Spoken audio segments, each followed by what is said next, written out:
Thank you, Mr. Chairman. I bring before you, colleagues, House Bill number HB70, definition of home-based educational programs.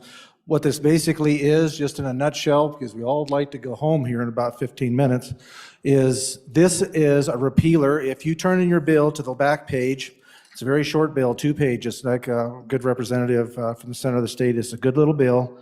This is at the last page, it says, and we're going to strike, an instructional program provided to more than one family unit does not constitute a home-based educational program. So what the intent of this is, and this is the nexus, and this is what brought me to this point. I have a daughter that is currently homeschooling 2 of my grandchildren. She, according to state statute right now, can only educate her own family unit, just her 2 children. I have a daughter-in-law that lives less than a half a mile away with another grandchild, whom you got to see up here in the mezzanine the other day, and she would really like to be able to have Lucille be able to go up and join with her 2 cousins because Haley is doing such an exceptional, yeah, I can use names. Haley is using does an exceptional job. Not supposed to use names. My daughter is using an exceptional job. So when we started looking at this and started kind of looking into the statutes, that currently is not allowable under Wyoming state statute. So the reasoning behind this is the removal of this language will provide cooperative opportunity for parents and students which are currently not available under statute. It would provide for increased networking. By allowing this freedom will also serve to increase the quality of the learning opportunities for folks in the home-based education, is my opinion. Greater involvement and cooperation among parents, improved outcomes for our children, which is what we all are after. Better educated young people, more opportunity, more networking, it creates a better learning environment. That is it in a nutshell. And so I would be glad to stand for any questions that you might have. Thank you, Mr. Chairman. Question being called. Representative Yen, or minority. Thank you, Mr. Chairman. So my only question is, I think this is fine, couple families getting together, homeschool. My curiosity is how many families becomes a school? Like at what point is it large enough to say that, and I don't know what the licensure around private schools or anything like that is, and maybe there isn't any. So I'm just curious on whether there is an unintended consequence if a lot of families and an entire community get together. At one point, is it so many students that it becomes a school? Floor leader. Mr. Chairman, thank you. Representative Yen, that's a good question, and that question was also fielded in the committee meeting. We had some testimony in regards from superintendents, also the WDE, also opined slightly on that. The most compelling testimony came from a superintendent that said this is currently going on in his district, and he said they're self-limiting. He said these don't get out of control. And also you've got to remember, these are not for hire. These are opportunities for homeschoolers to be able to not for pay, because then you break over into your private school section. When you're actually creating a business model where you're generating revenue from it, where you are openly advertising for students, completely different ballgame. And you would have to go to section, let's see, it's 212401A, I believe, that defines a private school in that manner versus in licensure versus just a home-based educational program. So yeah, they discussed that, but the testimony was such that it's self-limiting, really not a concern about expansion. Representative Pendergraft.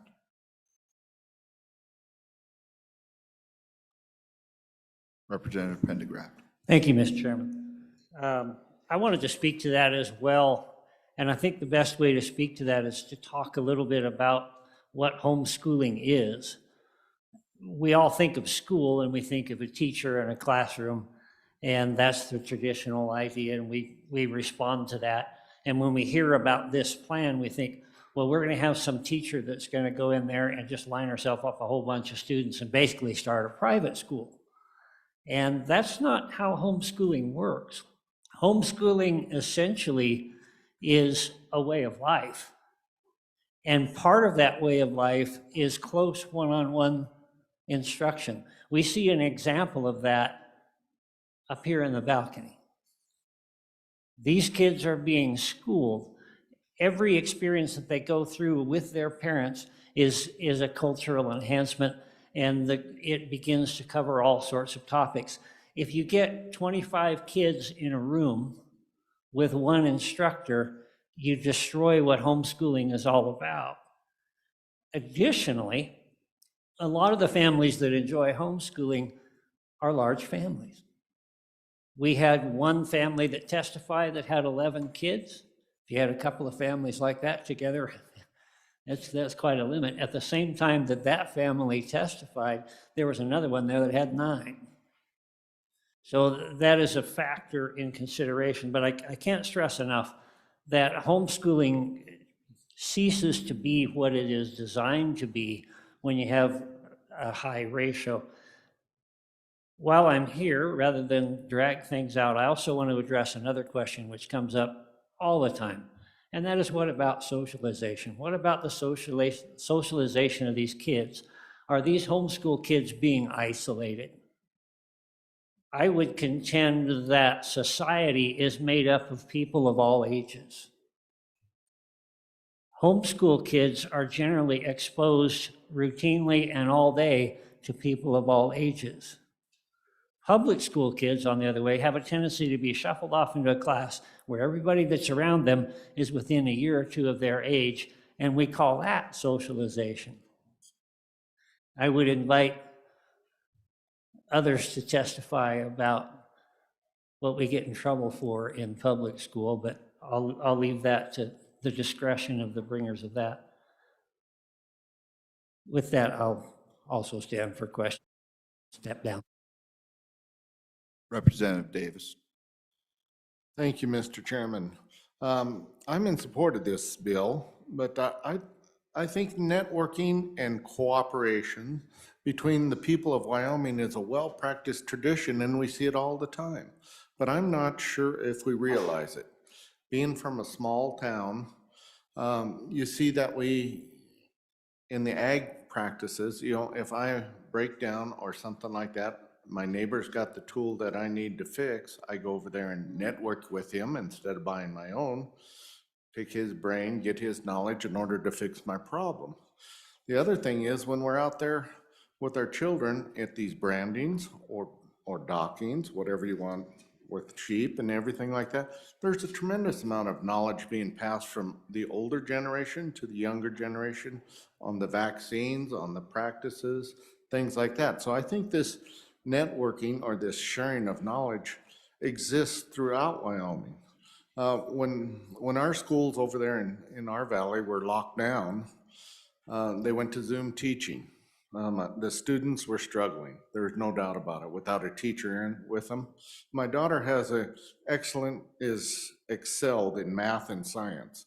And so she was able to help out my grandkids and during the COVID. And my grandkids talked to their friends, and their friends came over and sought out my daughter's help on some of these issues. So I think this is already occurring, and we just need to figure out how to allow it to go forth. Thank you.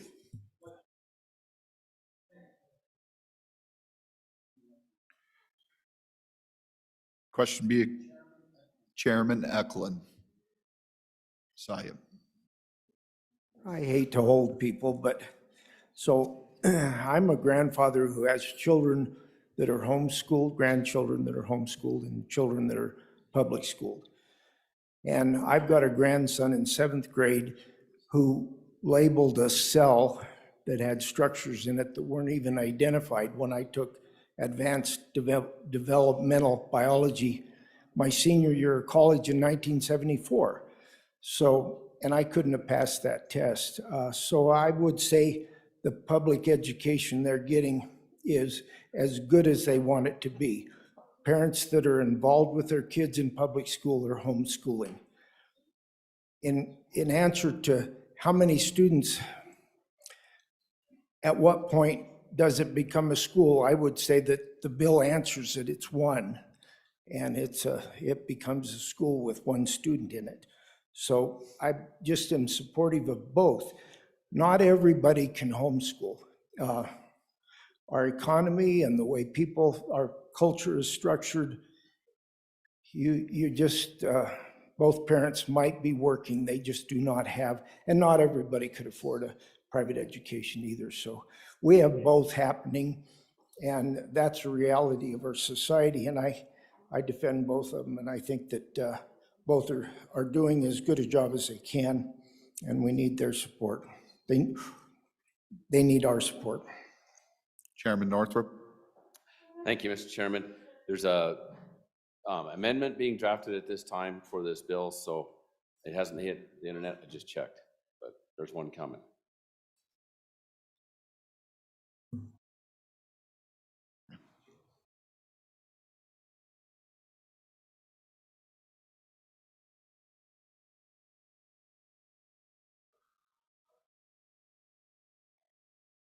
We're Mr. gonna wait Chairman, for the amendment. Stand at ease, wait for the amendment. Mr. Chairman. The majority floor leader. You know, a bit of our discussion in the committee meeting was, and we hear this a lot, is, it's kind of ironic, homeschoolers don't have enough socialization.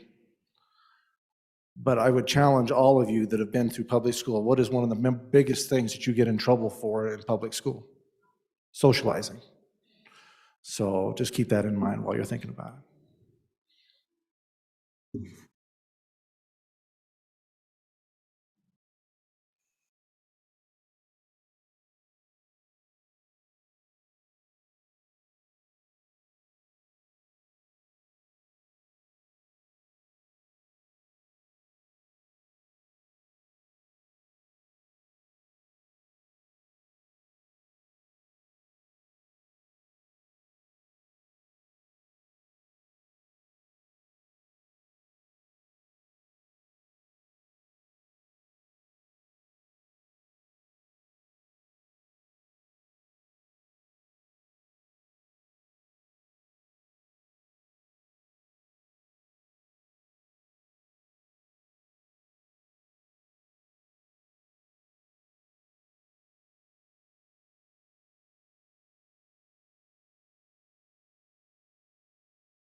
The amendment got moved to the second reading.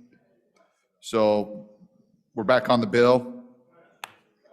Question being called, all those in favor of Chairman Northrup's motion that when the committee of the whole rises a report, it do so with the recommendation that House Bill number 70 do pass. All those in favor say aye. Aye. Those opposed, no. House Bill 70 has passed committee of the whole. Mr. Majority Floor Leader.